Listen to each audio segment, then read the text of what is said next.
Suatu saat perusahaan tempat kamu bekerja memutuskan untuk melakukan agile transformation, atau bahkan kamu yang menginisiasi perubahan ini. Semua orang mulai dikirim untuk mengikuti training, entah itu Scrum, Kanban, DevOps, Agile Leadership, ataupun yang lainnya, mulai dari tim yang paling kecil sampai para manajer dan juga stakeholders.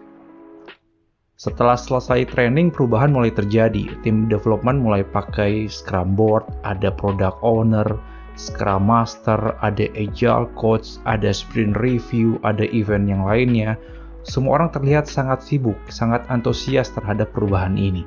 Sayangnya antusiasme ini tidak bertahan lama. Agile Transformation yang diharapkan membuat perubahan menjadi lebih baik, sayangnya cuma hype. Orang terlihat sibuk namun tidak ada perubahan selain penambahan tools ataupun penambahan roles. Akhirnya beberapa orang berpendapat implementasinya kurang tepat. Yang lain berpendapat ini cuma akal-akalan para konsultan. Ada yang bilang Spotify model lebih cocok, lebih baik. Ada juga yang bilang pakai Safe karena lebih aman dan yang lainnya. Akhirnya setelah bosan dan gagal berkali-kali, lalu berkesimpulan bahwa Agile itu tidak bagus. Agile Transformation tidak akan pernah berhasil. Analoginya seperti ini. Kamu berencana untuk diet. Karena ada banyak sekali jenis diet, kamu memutuskan untuk mengikuti salah satu influencer yang kamu suka. Kamu mulai mengkonsumsi makanan sehat dan mengikuti pola makan yang sama. Kamu juga memilih jenis olahraga yang sama seperti influencer tersebut. Kamu sangat yakin akan berhasil karena influencer tersebut juga berhasil melakukannya. Kamu percaya semua butuh proses dan ketekunan. Namun, akhirnya kamu menyerah karena kamu tidak mendapatkan keberhasilan yang sama seperti influencer tersebut. Lalu kamu mencari influencer lain dengan cara yang berbeda. Terus berulang ketika kamu gagal, kamu mencari lagi yang berbeda. Analogi tadi mungkin tidak sempurna, tetapi sedikit banyak menggambarkan fenomena Agile Transformation di Indonesia. Analogi tadi juga sama seperti single loop learning yang saya jelaskan di video saya sebelumnya. Kegagalan karena cara berpikir dan tindakan yang kurang tepat. Singkatnya, kita melihat orang lain berhasil melakukannya, kita tiru, dan kita berharap keberhasilan yang sama, disalin dan ditempel. Copy-paste. Proses belajar copy-paste tidak sepenuhnya salah, namun menjadi sia-sia karena mengabaikan bagian penting, seperti hanya melihat hasilnya saja, dan tidak melihat prosesnya, atau tidak mencoba memahami konteks apa yang melatar belakangi konsep dan cara tersebut ada. Dalam ilmu bela diri Jepang, ada prinsip yang disebut sebagai Suhari.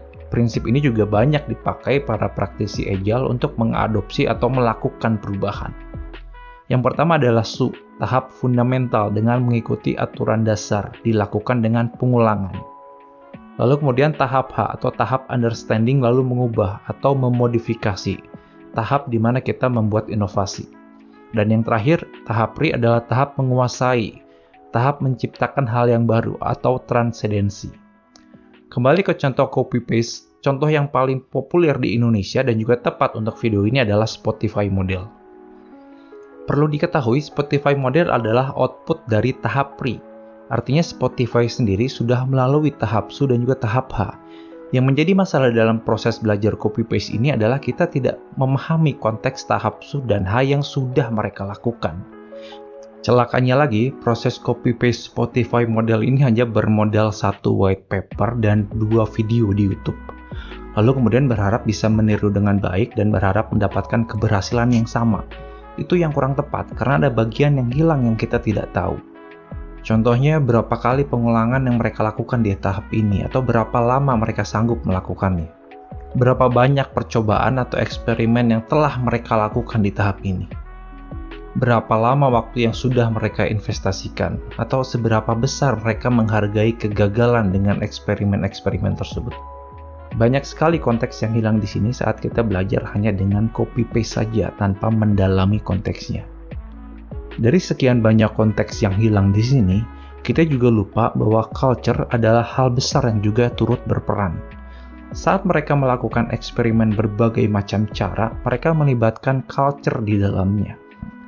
Culture perusahaan yang sangat besar potensinya juga dipengaruhi oleh culture negara Swedia. Sehingga dari konteks culture saja, Swedia dan Indonesia sudah berbeda.